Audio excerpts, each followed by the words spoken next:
Hey guys, everything is solved. I will be able to read again. It has been probably 10, 20 minutes, maybe even 30. So hopefully everything is solved, and if not, that's on them because there's really nothing I can do. I'm the middleman. Like, what do you want me to do? Go tell them to jump off a bridge? Anyways, this point of view is going to be Ellis's. When the bridge was lowered, I was sad to leave Zoe behind. I wished she would have come with us, but I also knew they were probably safer only having to feed 3 mouse rather than 8. Also, they did what they could for us, so it wasn't fair for me to expect more from them. Quick side note is that I start off kind of like recounting what happened through everybody's eyes, which is a little bit annoying, but this is... I hate to say this about my stuff because I try to keep it very professional. It is almost Wattpad worthy because it's a fan fiction, and that's like, whenever I tell people that, stuff like Wattpad is the first thing they think of, unfortunately. But then I have to be like, no. I took like 8 people in a zombie apocalypse and I gave them the whole world. Like, please trust me. But I feel like it's not, with it being fan fiction, I feel like it's just hard to be super professional.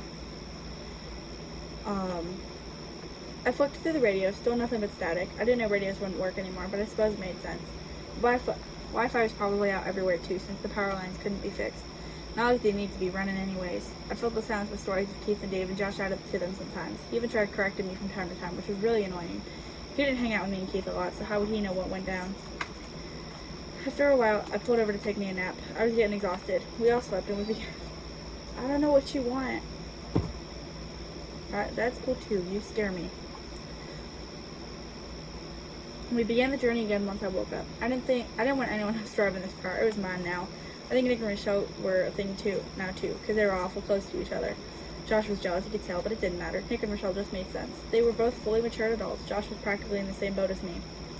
I saw a bunch of cars backed up in the distance, and I was coming up on them quickly. I began to slow the car. Okay, so I guess I'll give Ellis some credit for recounting what happened. But eventually coming to a stop when I saw a large rock fly by. We climbed out of the car, grabbing our guns quickly before a large zombie approached us. He was jacked with muscles bigger than me. He was coming quick, his eyes rolled up into his head and his tongue lolling out. We began running backwards, and Michelle picked up I can't edit now, because if I do, I won't fix it. Picked up an axe she found in one of the trucks. I had found a grenade launcher in Rayford, and I was surprised nobody took it with them. We were still retreating when the large zombie threw my car. He threw my car. How rude. That's kind of funny. He kept charging towards us, and we opened fire, letting our bullets run into him, but he kept pursuing us. Grenade! I yelled, firing one at the zombie. Rochelle stopped her axe in his back, and he looked confused for a moment before yanking it out. He turned around, seeing her and throwing her. She slammed into a tree, and Nick looked pissed, shooting the zombie multiple times with an assault rifle. Hell, he must have wasted half his ammo trying to take the big fella down. After a while, the thing fell, not breathing anymore. Thank God. Well, that, and also thank Nick, low-key. Nick ran over to Rochelle, asking if she was okay. She said she was, but she looked confused for a minute. When I turned, I saw that the trio we met on the bridge had joined us. I was thankful to see Zoe was okay, and she looked fine too. I got lucky. Coach laid down some rules for us to follow while we were on our way to New Orleans, threatening to shoot Nick and Josh if they kept making advances on Rochelle. We began walking, deciding to test out the rescue at the Whispering Oaks amusement park. Can't read. I was excited. I haven't been there in a long time. Well, last time I went was with Keith to hang loogies in the Tunnel of Love, but that felt like forever ago. Coach was telling us about how he used to go there all the time as a kid, and that cotton candy was one of the best foods to get. He also loved the chili dogs, and I too agree. They were my favorite. Nick wasn't familiar with it, neither was Zoe's group or Rochelle. They don't know what they're missing out on. We found a hotel not too far from the park, killing people who got in quarantine while here. That would be a shame to be locked in a place we temporarily rented. Some of the zombies had wandered outside near the empty pool, but they were killed too. The road was blocked off, so we ended up having to slide down a large hill, landing in murky water. Aw, damn it, Nick yelled when the water splashed up on him. This suit cost money. Obviously, Josh replied snarkily, charging through the water to the riverbank. We make it to the entrance of the park and decide to rest in the little building they use for storage. Too bad we can't ride any of the rides, Zoe says, staring at the roller coaster. They look kind of fun. They were. I smiled at her. Hey Josh, remember that time me, you, and Skylar tried to fit into one bumper car and we beat that little kid over and over again? Josh nods, but he doesn't smile or anything, as if the memory wasn't humorous. It was to me, and I couldn't believe he was so butthurt over Rochelle. We all lay down for sleep, and Zoe stays close to me. It was kind of scary since I loved her and whatnot. Rochelle and Nick were close together, and Josh looked like he was about to blow a fuse. It was starting to frustrate me. He didn't just like her, he was obsessed. Zoe was laying where she was facing me, and she looked into my eyes. She had green eyes, and they were beautiful. I'm offering you guys a keyboard. My tap move.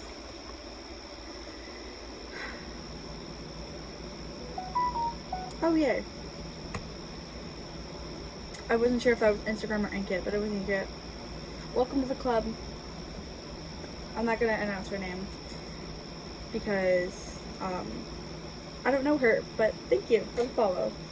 I need to boost myself. And they were beautiful. I could get lost in her eyes. Ellis, Josh was talking to me earlier. I don't think he wanted me to like you.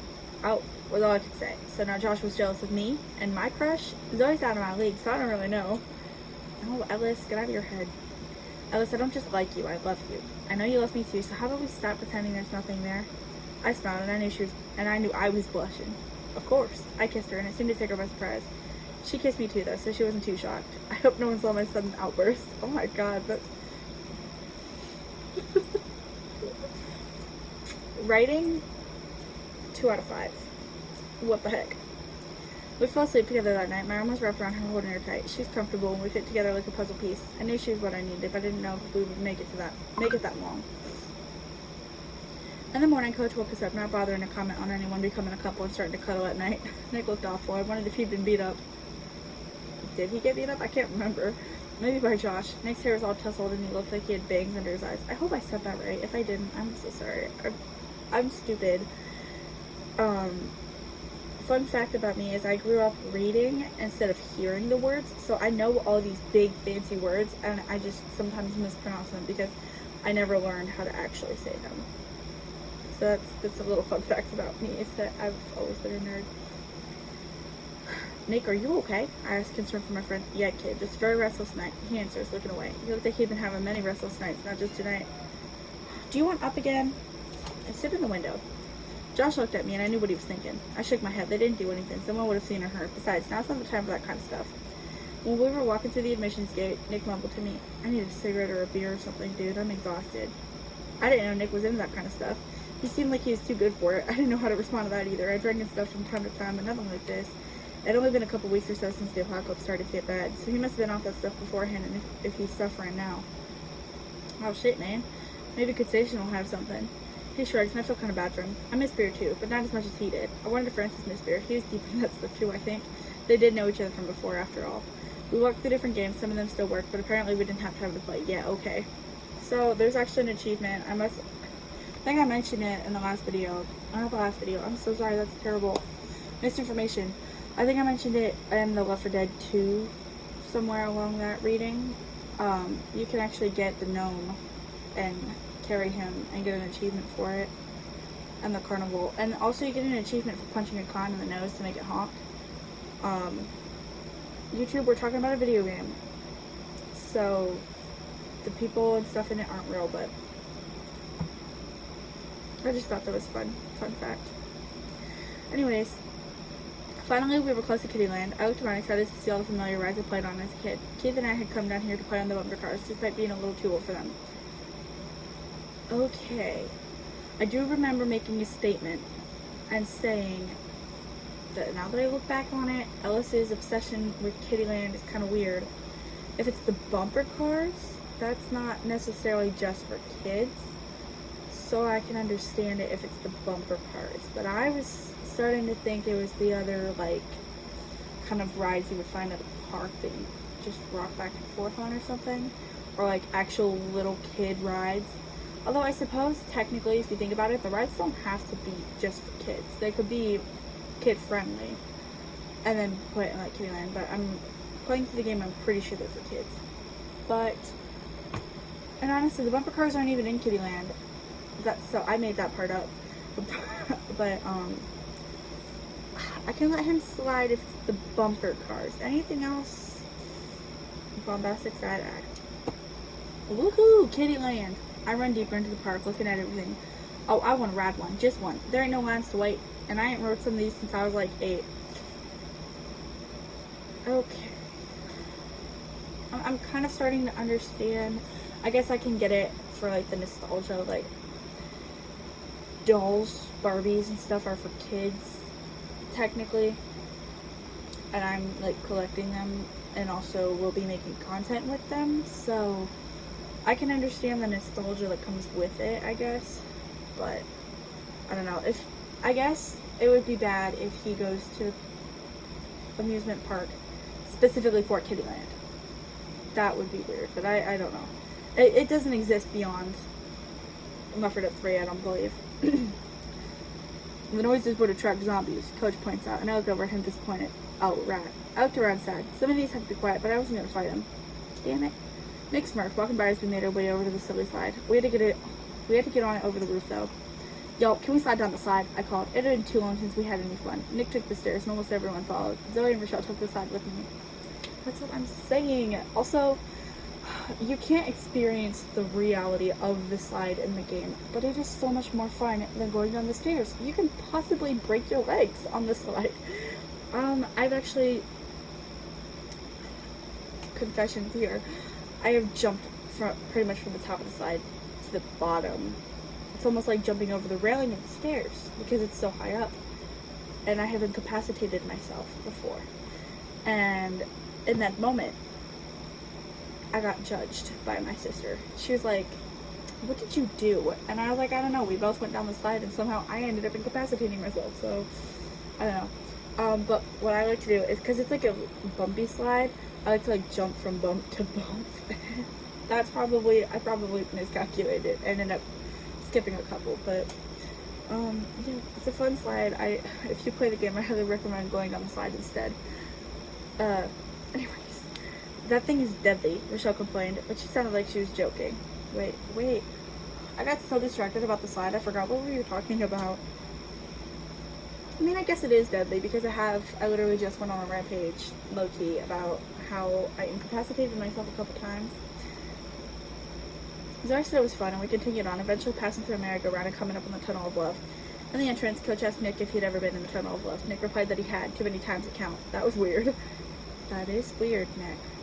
I have never been in the Tunnel of Love. In fact, a disclaimer, I do not own SpongeBob or any rights to him. Not sponsored or anything. When I first learned about the Tunnel of Love, it was in SpongeBob. So, I'm a big SpongeBob fan. But that's where I learned what the Tunnel of Love was.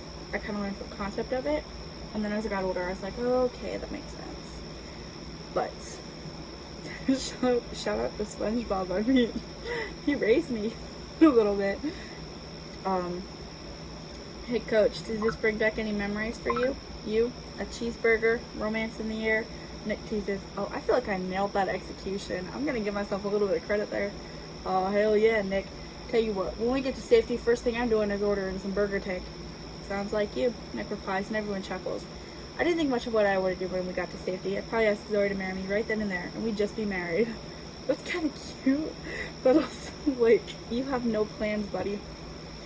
I wonder what the others plan on doing, but I'm sure we'd all keep in touch. We finally began the journey through the Tunnel of Love. I remember these little swan boats, and Keith and me barely fit into one together. I wondered if our loogies were still there, and I told the others about us doing that. They're disgusted, but I think it was funny. I would also be disgusted. Now, don't get me wrong. I am one to sometimes hawk loogies. I am not going to deny that. But to hang them on the ceiling or the overhang so they drip on people, that's like wiping it off someone or spitting off someone. That is gross. So, continuing. Once we emerged into daylight, we were going to have to go on the roller coaster. Remember, Keith once fell out of it. I think it's supposed to say, I remember Keith once fell out of it. I'll force myself to read the whole paragraph when editing. Why don't we just write it, Josh asks. Someone will be left behind, Coach answers. Anyways, let's go through this gate here once the coaster goes by. I feel like, hear me out now.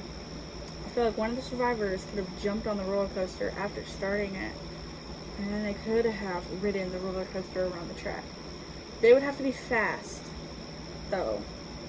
Like, low-key, I feel like I'm not a physicist or something. Like, I'm not smart, but I feel like, because the coaster, it doesn't really shoot out necessarily. But you could get on the track and stick to the side, like, before the gate opens. And then as it kind of gets there, just before it shoots off, you started it, and you get everybody all hooked up inside of it. And then as soon as it's sitting there, the person who started it can get in the coaster. And then, bam, you shoot off and you get to the safe house. But that's not how it works. Also, I don't even know if that's actually valid. As soon as Coach hits a button, a siren or something blares, and the roller coaster speeds by. We gotta turn that noise off, he yells, running onto the track. Follow that coaster, I shout, running past him. The hills were difficult, and there's one where we had to climb the track, basically. Zombies appeared, but they seemed to be confused. We went through the tunnel, and we caught our breath in the house. They did mini-golf or something in. Coach did a head count and then smiled. We're doing pretty damn good. I feel like every step we take gets us closer to safety. No more military, though, right? Francis asks, spitting on the ground. There's the proper use of the word spit. He wasn't very nice. I don't think I like him very much. His tattoos were kind of cool, but I don't know. Well, I don't know. If we can get someone to help us out, it would be nice, you know. Better than traveling on foot, Coach answered as if uncertain. No more sea days, Obi asked. Liv says, intervening before Francis and Coach began fighting. They left us hanging. Oh yeah, definitely no more sea day. Not if we can help it. Thank you. I feel bad for the trio. They seem to have been through so much, and it was all Sita's fault. We headed back at it once everyone had caught their breath and declared themselves ready. We heard something laughing, but no one knew where it was coming from. We continued on through the parts of the park that weren't accessible to the public. Kind of dumb, but okay. Suddenly something jumped on my shoulders, covering my eyes and laughing maniacally. Everyone turned around, immediately shooting at the thing. Be careful, y'all, I shouted, scared they were going to accidentally shoot me. Finally, the thing lost its grip, falling down. I heard it running away and turned to the others. What was that? We don't know. Coach answers. Let's keep moving. We gotta get out of here. We all followed him, finding ourselves in the storage room. I saw posters for the Midnight Riders and I got excited. Hey y'all, the Midnight Riders are supposed to be here. Never heard of them. Are they any good? Nick asks, looking at the poster next to me. Hell yeah, Coach says. I got all their albums, even their new shit that ain't no good. That's a real quote from the game. It just contradicts itself, and that bothers me. Same. I smile. Wow, hey, maybe they left some of their fireworks and supplies here since the apocalypse hit before they could even perform. They do have the best pyrotechnics in the business. Coach agrees. Let's just go out there and see what we can do, huh? We got to the place to investigate, and Rochelle came up with a splendid idea. I don't know. Ellis using the word splendid kind of bothers me. Next video is going to be Rochelle's point of view. Thank you guys for watching. I hope to see you guys. I hope I have your attention. Bye-bye.